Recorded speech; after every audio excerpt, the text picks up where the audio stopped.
Hello and welcome to another episode of 21 Disciplines for Success. Yay! I am super excited. I hope you've been excited listening to these disciplines. And by the way, make sure you put them to practice. It's not just about listening to them, it's about practicing them until you become successful. Yes. All right. And if you love what you hear here, make sure you subscribe to this channel, make sure you share it, and make sure you tell someone about it, okay? Now, today we are talking about the discipline of planning. Yes, planning. Like they always say, if you fail to plan, you plan to fail. All right, so planning is very, very important. And then, fortunately, planning can be boring. Very true. Very, very true. Planning can be boring, but planning is good because it gives you a step-by-step process of how to arrive at your destination. And if you're someone like myself, you just want to just get up and go, get up and go. You just want to do it and do it yesterday, and then halfway down the line, you realize that, oh, hang on a minute, something is missing. All right, so planning is extremely important for success in life. Yeah, planning could be very boring because when you have an idea, like Eddie said, you just want to do the idea. And there are two sides to planning. Some people think it's extremely boring and they don't want to do it. And then some people love planning because you just don't want to do it. You plan so much and become ineffective and inactive. Yes, So be very, very careful. What are the benefits of planning, though? What are the things that you take away from planning? Why do you need to plan? I actually think that sometimes people are just, it's just the fear of taking action. The fear of taking action makes you sometimes want to spend a lot of time planning. So behind that extended planning, it's probably just fear. So I always say sometimes that ideas are overrated. Because it's not the number of ideas that you have, but it's the number of ideas that you are able to execute, follow through. The number of ideas you are able to plan for. All right, so planning is very important. That brings me to one of my favorite scriptures. It says, Jesus said, how many of you will want to build a strong tower and will not first of all sit down and count the cost? All right, so there's a sitting down requirement for your success in life, and that's called planning. All right. So the beautiful thing about planning is that it enhances your productivity. Yes. Planning enhances your productivity. It helps you know what to do and what to cut off. Yeah.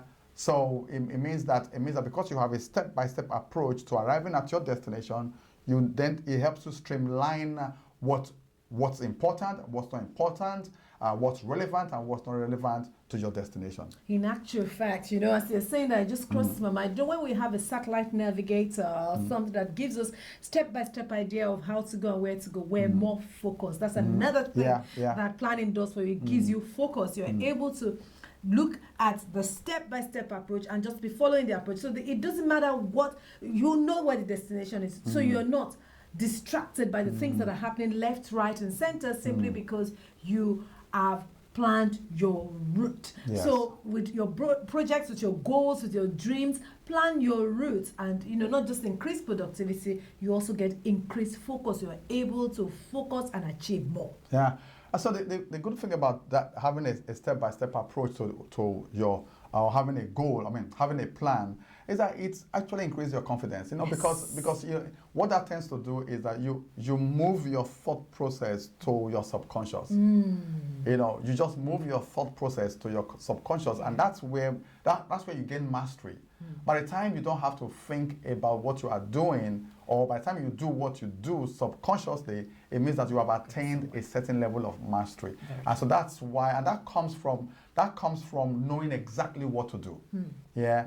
Knowing exactly what to do. So you increase your productivity, you focus on it, and then you know what's coming next. Knowing what to do next just boosts your confidence, It does. Also, being self-aware helps you. Planning helps you know what your strengths are, what your weaknesses are, what your priorities are, and what your passion is. You can tell the area that you're not very interested in and ask yourself, can I resource this area? Or can I just do it quickly so I can then do the one I really, really, really love to do? And self-awareness is very interesting because a lot of people don't take time to find out themselves and find out what they're good at or what they're not aware of themselves. And as long as you are not aware of yourself or what you're good at, you can never ever succeed in life because you can only be 100% of what you're already good at, what you're good at. John Maxwell says that if you try to improve yourself in your area of weakness, you can only improve yourself by 1 or 2 stages. Whereas if it's an area of strength, you can achieve maximum because it's an area of passion. So self-awareness is a big one, and it comes when you sit down to plan, you're able to tell what the step-by-step is and able to set in and say, okay, yeah, I am quite aware of my strength in this area, my passion, and I can follow them easily. Yes, yeah. But so planning is very important. Yes, you know, it it helps you determine what I call the 3 Ds. You know, do, dump, or delegate. Do I dump it, or do I delegate it? You know, and I just have those 3 boxes. Can just imagine imagine 3 boxes. All right. So your activity comes in. Yep, do, dump, or delegate it. All right. So now you may not have people to delegate to, depending on what level where you are in life, but maybe you need to outsource it. You know, so get someone to do it for you. All right. So then, how then do we even know what to plan for? How do you even know what to plan for? And I used to struggle with this. You know, I know in my mind's eye, I need to be, say for example, 3 years time, I want to have achieved this. I want to have done this. I don't even know, you know what they say, you know, I always say this, that they say if you don't understand, ask questions. But the fact is that it's only those who understand that ask questions. People who do not understand, Don't even know what question to they don't even know what question to ask, you know? So they just stare, you know. So now, and in my mind's eye, if I know what I want to achieve, I know where I want to be, say, in about 2 or 3 years' time, and then you then tell me, oh, plan. I don't even know what to plan for because I'm not even there. So one of the things that has helped me over the years is the first thing that I do is, one, I identify that destination, right? Where do you want to be in the next 2 years, 3 years, or 5 years? Can I just, you said that nobody can help you do that. You need to have that in the bag. Keep going. Yes. So you cannot outsource that where you need to be or where you want to be, because that draws from your place of fulfillment and happiness. But the second thing I do, which is extremely important, is to find a mentor who is already there. Yeah. You know, you find a mentor who is already there, have a meeting with the mentor, write to them, sit down with them, and ask them, how did you get here? One of the questions I always ask my mentors are, if you are to build a bridge between where I am and where you are, what exactly will that bridge be? And then so what they tend to do is give me their plan, and then I leverage their plan. Now, leveraging plans, I always prefer to start off with other people's plans, you know, because I don't know what to ask for. I know I want to be there, but I don't know how to get there. So it just makes sense for me to leverage someone's plan who is already there and then modify it to suit myself, to suit my purpose. Now, you may not know this about me. I used to work for a Fortune 500 company implementing systems across the whole of UK, Europe, we call it EMEA. And every time we have a new client, what they do is that we have a massive corporate database. We call it a corporate repository, where every plan, every strategy, plans, tactics used for all projects, right, has been put into this database. And one of the things they always tell us as consultants is never reinvent the wheel, right? In that corporate database, we must have done a similar project before. So go there, go take look at the case studies, get the strategies, get the plans, get the tactics, and then hit the ground running. And it's also interesting that every time I appear at the client site, I always come across looking like a guru. Yeah, and then they make the clients pay top dollars for me because my billable time was actually by 1,200 pounds a day. I show up and drink your coffee, you pay our company 1,200 pounds a day. All right? So not because I was good, but just because I'm able to leverage the work of other people. So that's I want to just put that out there. So maybe that will help someone if you are struggling with planning for your next destination or destiny in life. Yeah. With what Eddie said, get a mentor. You have your plan. You have where you're going, I would always say make sure you write it down. Even if you have a meeting with a mentor and they tell you what you should do, if you don't write it down, it's very difficult to follow a plan you don't write down. Even the Bible says, write the vision, make it plain, not just for you, so that anyone that sees it can help you run with it. So write where you want to get to, or that your goal down. And as they always say, make it a SMART goal.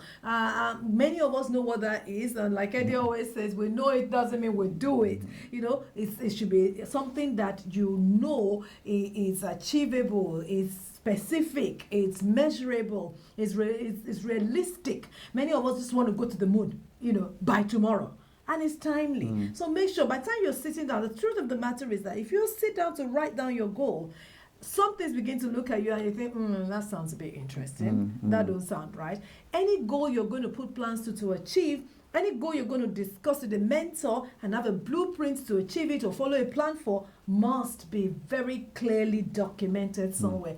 What if you run away from writing? What if you don't like writing? Then dictate it into your or into your mobile phone. In fact, remember Eddie used to say to people, ask yourself this question. This is, you know, the date of today, 5 years time. I am so.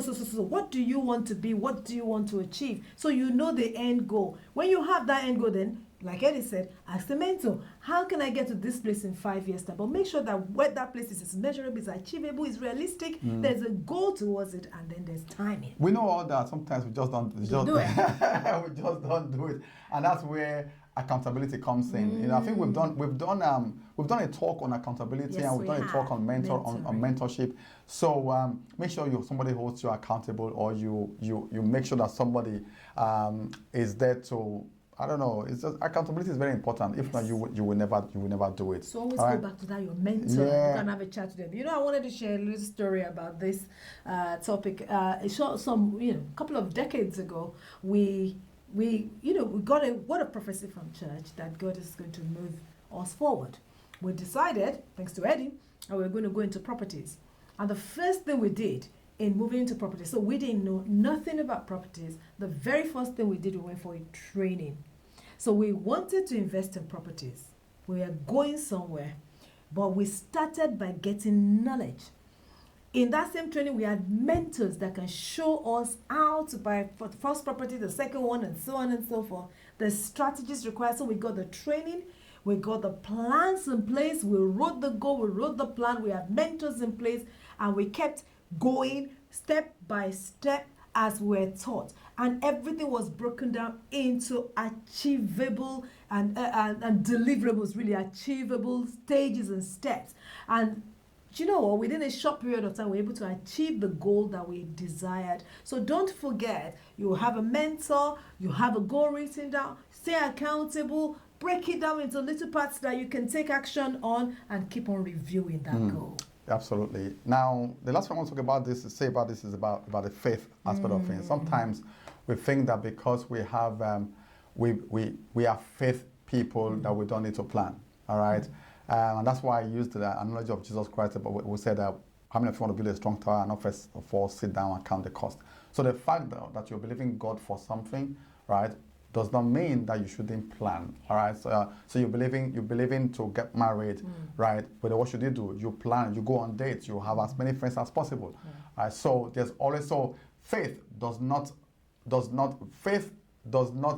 prevent planning. Yeah. Faith is not anti-planning. No. It's not against planning. All right. So the fact that you are planning does not mean that you don't have faith. All right. In fact, you are planning because you have faith. And so the Bible says, faith without works is dead. So planning is the working out of your faith. Yes. All right.